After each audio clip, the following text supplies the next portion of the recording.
Bonjour à tous. Donc, dans le cadre du Festival du livre illustré virtuel, on a le plaisir de réaliser une petite interview de notre invitée, Christine Davenier. Bonjour Madame Davenier, Bonjour. comment allez-vous? Très bien, ravie de vous rencontrer.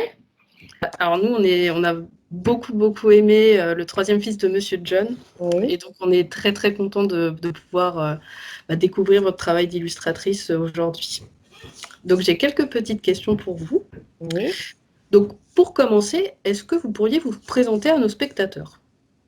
Alors, donc, je m'appelle Christine Davenier, je suis illustratrice depuis longtemps maintenant, parfois auteure. Je préfère dire auteur qu'autrice, hein, mais auteur. Il m'arrive donc d'être auteur et illustratrice, ça c'est souvent pour les éditions Kaléidoscope, mais la plupart du temps, je suis illustratrice. Voilà, je travaille sur des textes de différents auteurs en France et beaucoup aux États-Unis également, sur des textes en langue anglaise. Quand et comment vous avez commencé votre carrière spécifiquement dans la littérature jeunesse? Oh là là, alors maintenant ça remonte à il y a très longtemps. Je suis toute jeune illustratrice. J'ai toujours dessiné, toujours. J'ai suivi des cours et je dirais le premier livre illustré que j'ai fait s'appelait Mes deux grands-mères. Mes deux grands-mères et oh là là, ça doit remonter à plus de 30 ans, peut-être 35 ans, je ne sais plus. Ça serait trop long à raconter parce que j'imagine que l'idée de cette interview, c'est quand même de faire ça assez rapide parce que c'est comme beaucoup de choses dans la vie, c'est une succession de rencontres, de hasards, de moments voilà, qui ont fait que jamais je m'étais dit je serais illustratrice. Jamais. Et puis j'ai toujours aimé dessiner. Aujourd'hui, je suis illustratrice, donc je passe mon temps à dessiner, donc j'en suis ravie. Mais jamais je me suis dit un jour je serai illustratrice. Voilà. Pour D'accord. essayer de faire court. Vous nous avez parlé des États-Unis. Oui. Est-ce que vous pouvez nous en dire un petit peu plus sur les liens que vous avez avec ce pays? Alors, les États-Unis, en fait, j'y suis partie invitée par un couple d'amis dans les années 90, un petit peu avant 90. À l'époque, j'étais institutrice à Paris, mais j'avais déjà fait quelques livres, très peu. Et je suis partie là-bas pendant 2 ans. Je me suis mis en disponibilité. Ça veut dire qu'on arrête de travailler, qu'on n'a pas de salaire, mais qu'on peut prendre 1 an ou 2. Et là-bas, j'ai suivi des cours dans une ville qui s'appelle Providence, dans une école qui s'appelle Rhode Island School of Design. Et j'ai pris des cours de dessin et d'illustration. C'était la première fois de ma vie, puisqu'en France, j'avais fait l'école des arts appliqués, mais je n'avais pas pris de cours d'illustration. Et avec une femme qui, je ne le savais pas à l'époque, mais est agent d'illustrateur. Parce qu'il faut savoir qu'aux États-Unis, contrairement à en France, vous avez des agents, mais qui vont s'occuper d'illustrateurs qui font de la presse ou de la publicité. Il n'y a pas d'agent d'illustrateur jeunesse. Alors qu'aux États-Unis, oui. Et vous ne pouvez pas travailler là-bas sans agent. Donc j'ai rencontré cette femme. Ça a été une rencontre immédiate et elle m'a proposé un jour, elle me dit, est-ce que tu veux que je te représente? Je ne savais pas trop ce que ça voulait dire, mais toujours est-il que ça s'est fait.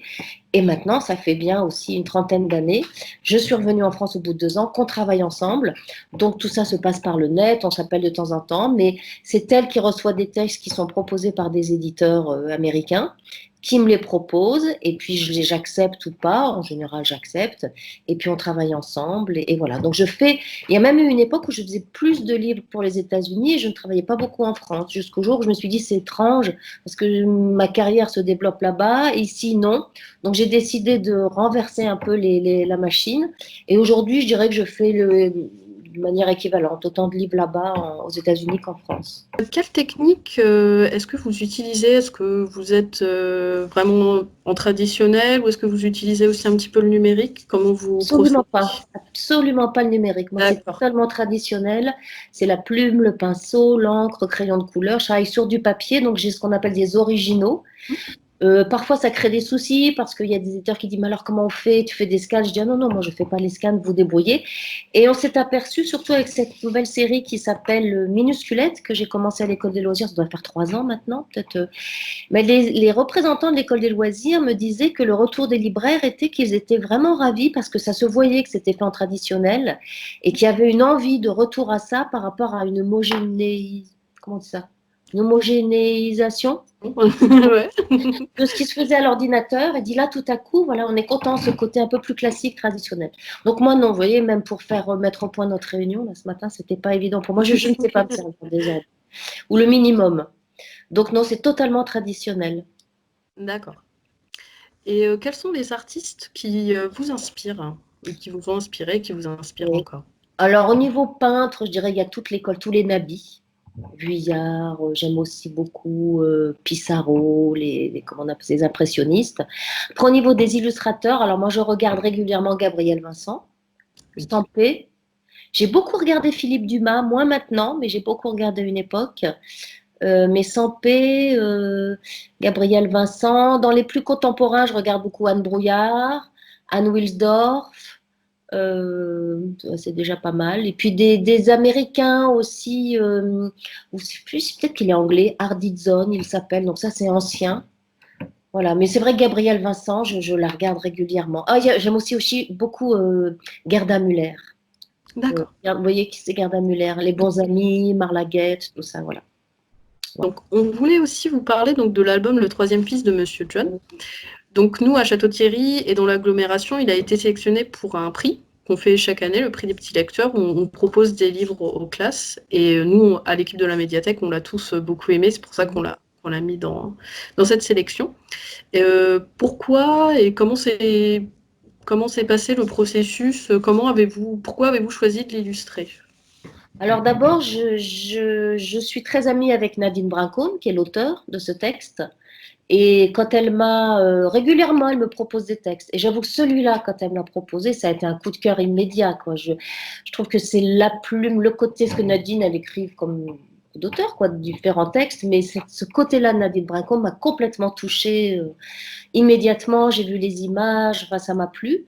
Donc, on l'a proposé à un éditeur, Sarbacane, entre autres, hein, et on l'a fait chez eux. Et après, bah, j'ai réfléchi, j'ai cherché, imaginé les dessins. Là, on peut voir que, quand même que que j'adore Sampé, parce que je pense qu'on voit les petites références, même si Sampé est beaucoup plus, voilà, je place là par rapport à ce que je fais. Et alors, ce qui est très agréable de travailler avec Nadine Brincombe, c'est qu'elle a un vrai regard sur le travail, sur les dessins, sur l'image. Elle a un vrai sens de l'image. Donc, on a beaucoup travaillé ensemble. En plus, à l'époque, on était voisines. Donc, c'était très facile de se voir. On se faisait du rendez-vous dans un café quand on pouvait aller sur les terrasses. Et puis, ça s'est fait petit à petit, quand les choses sont venues petit à petit. Et le livre a vu le jour. Et je me rappelle que la première fois que je l'ai lu à des enfants, j'ai limite dû retrouver l'émotion de la découverte quand Nadine m'avait proposé le texte. Et alors, mais je crois que ça, je vous l'avais dit, un autre moment très fort, c'est quand j'ai entendu Nadine Brincombe elle-même lire ce texte. C'était magnifique. Donc voilà, je suis très attachée. Je suis moi-même troisième, on est trois filles, on n'est pas trois garçons, mais dans la famille, et je suis la dernière. Enfin, il y a eu plein d'échos. Ce texte m'a énormément parlé, touchée. D'accord, ça marche. Alors, pour notre dernière petite question, donc cette petite interview, peut-être une question un petit peu plus personnelle. Est-ce que vous avez d'autres passions en dehors du dessin? Alors, j'ai une autre passion, c'est le cinéma. Le cinéma, j'adore. J'ai besoin vraiment de me nourrir d'images. Donc, je regarde quand je peux. Quand les cinémas étaient ouverts, il m'arrivait d'aller voir un film pendant chaque jour, pendant une semaine. Après, je vais pas y aller pendant un mois, mais voilà. Et puis regarder des vieux films. Oui, je dirais le cinéma. Oui, voilà. Le chocolat. Ah, Passion, le ça. chocolat. Voilà. Bah, merci beaucoup d'avoir répondu à mes questions. C'était super chouette, on a appris plein de choses. Et puis, au plaisir de se retrouver pour Avec d'autres plaisir. aventures pour le festival. Avec plaisir. Et bon festival alors. Bon festival à Bonjour à tous. tous. Bonjour à tous. Voilà. À bientôt. Bientôt. Au revoir. Merci beaucoup.